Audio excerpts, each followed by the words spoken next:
할렐루야, 감사합니다. 늘 하나님께서는 고난을 이기고 우리를 승리 가운데로 이끌어 주십니다.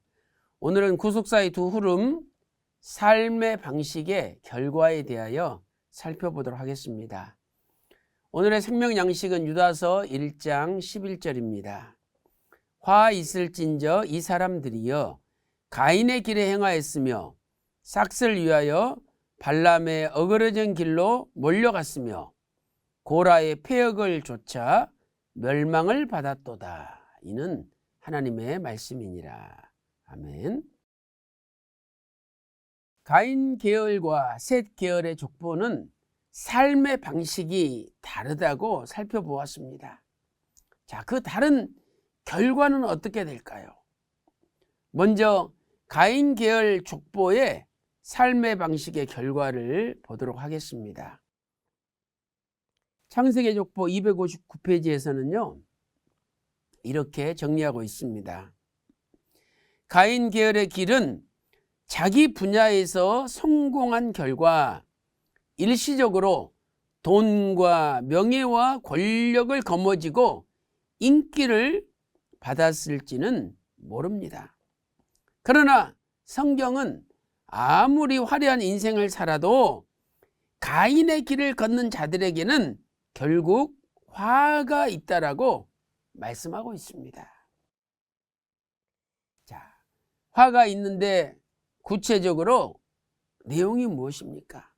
아까 유다서 1장 11절에 이 가인의 길은 분명히 화가 있다라고 말씀하고 있죠. 12절 13절 말씀 보니까 뿌리가 뽑힌 나무입니다. 나무가 뿌리가 뽑혔으니 다 시들고 결국은 망할 수밖에 없죠. 그 다음에 바다에 거친 물결입니다. 그냥 물결이 거세게 밀려오는 것 같죠. 그러나 결국은 그 물결은 사라져 버리잖아요. 그 다음에 유리하는 별들입니다.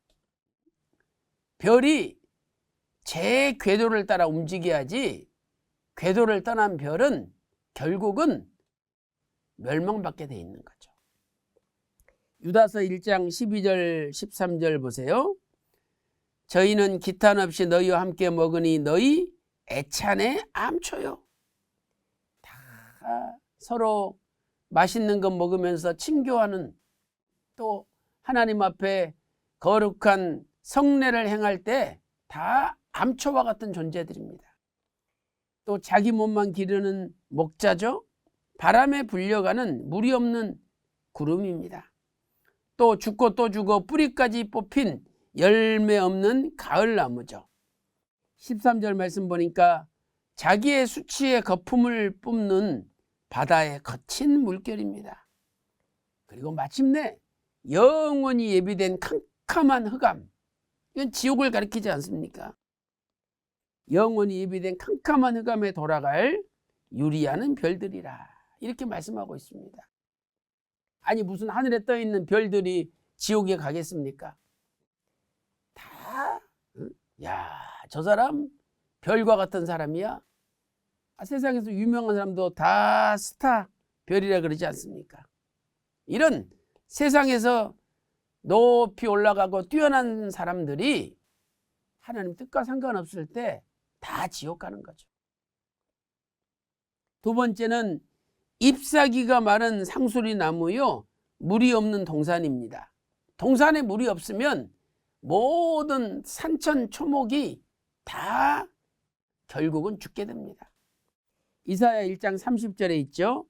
너희는 잎사귀 마른 상수리 나무 같을 것이요 물 없는 동산 같으리니 라고 말씀하고 있습니다. 또 세 번째는 물을 저축하지 못할 터진 웅덩이죠. 웅덩이가 터져 있는데 물이 저축이 안 될 거 아닙니까? 그래서 예레미야 2장 13절에 이스라엘 백성이 두 가지 악을 행하였는데, 첫째는 생수의 근원이 되시는 하나님을 버린 거죠. 그 다음에 두 번째는 스스로 웅덩이를 판 거예요. 그런데 그 웅덩이가 물을 저축치 못할 터진 웅덩이다. 그러니 고생하면서 팠지만 아무 소용이 없는 겁니다. 네 번째는 저주를 받은 사막의 떨기나무 같아서 좋은 일에 오는 것을 보지 못합니다. 예레미야 17장 5절 6절 말씀 보세요.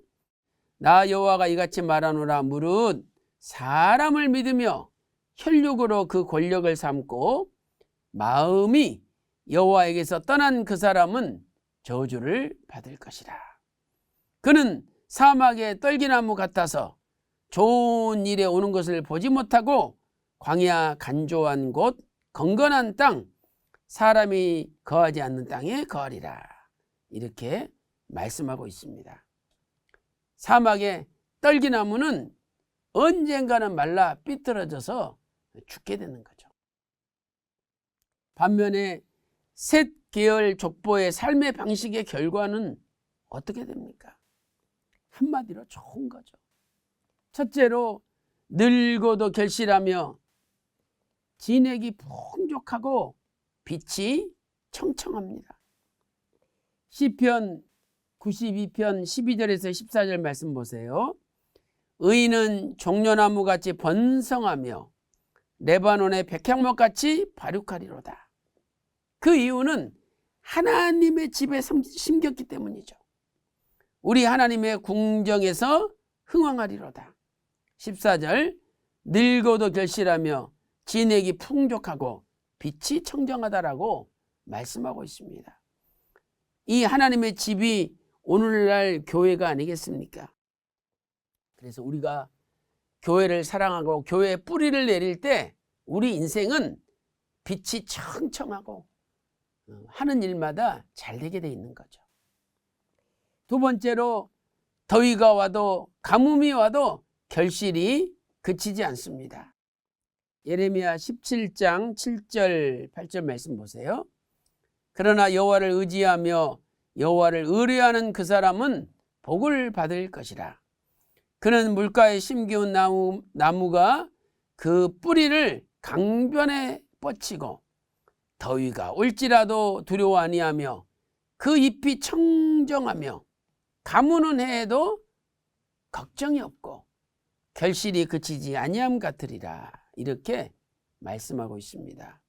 오늘 우리의 인생도 어떤 더위나 또 가뭄이 와도 늘 잎이 청청하고 열매가 무성한 열매가 넘쳐나는 인생이 돼야 되는 거죠. 마지막으로 뛰어난 이름을 주십니다. 이 세상에서 가장 뛰어난 이름은 예수님의 이름이죠. 그러므로 우리가 이 예수님 안에 우리가 들어갈 때 우리 이름도 자동적으로 뛰어나게 됩니다. 빌립보서 2장 9절에 하나님이 예수님을 지극히 높여 모든 이름 위에 뛰어난 이름을 주셨다라고 말씀하고 있습니다. 예수님의 이름이 높여짐으로 예수 안에 있는 의인들의 이름도 높여지게 되죠. 시편 91편 14절 보세요. 하나님이 가라사대 저가 나를 사랑한즉 내가 저를 건지리라. 저가 내 이름을 안즉 내가 저를 높이리라. 우리가 진짜 하나님의 이름을 알고 그 분의 이름과 하나가 된다면 하나님이 우리를 높여준다는 거예요.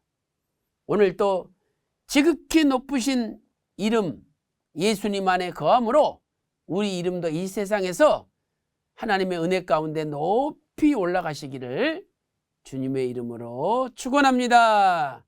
기도 올리겠습니다. 하나님 아버지, 가인계열의 삶의 방식의 결과는 멸망과 저주뿐입니다. 그러나 셋 계열의 삶의 방식의 결과는 가뭄과 더위에도 결실이 그치지 않고 청청한 삶을 주십니다. 예수님의 이름이 세상에서 가장 뛰어난 이름이기에 우리가 예수님 안에 거할 때 우리 이름도 뛰어나게 됩니다. 하나님 아버지, 우리의 남은 인생도 예수님 안에서 결실이 그치지 않고 지극히 뛰어난 축복을 받을 수 있도록 인도하여 주시옵소서. 반드시 그렇게 될 줄로 믿고 오늘 하루도 승리할 줄로 믿고 존귀하신 예수님의 이름으로 간절히 기도 올리옵나이다. 아멘.